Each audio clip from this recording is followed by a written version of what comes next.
একটা সত্য কথা জানো কি আপুরা ভাইয়ারা, অসুস্থ হলে বোঝা যায় পাশে কে থাকে।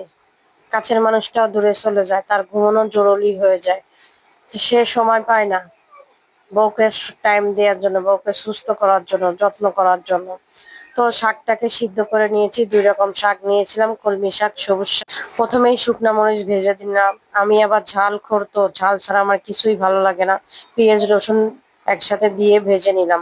এখন ওই যে দুই রকম শাকটা সিদ্ধ করে নিয়েছি, ওটার মধ্যে শাক দিয়ে দিলাম। আমার হাজবেন্ড আবার শাক খুবই পছন্দ।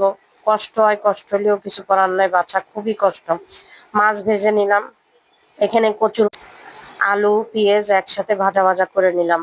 আর আমার ভিডিওটা যে আপুরা ভাইয়েরা কষ্ট করে দেখো, মশলাটা আমি আজকের কিন্তু দেখালাম না, যেহেতু আমি মশলা কি কি খাই তোমরা সবাই জানো। আর এই যে এক হাতে ভিডিও করে এক হাতে রান্না করতে যায়, কতদিন এরম অ্যাক্সিডেন্ট হয়। এখানে ধুন্দুল নিয়েছি, কচুর মুখি নিয়েছি, বেগুন নিয়েছি, মিষ্টি কুমড়ো। মাঝে মাঝে এরকম সবজি অনেক রকম মিলাইলে ভালো লাগে খেতে।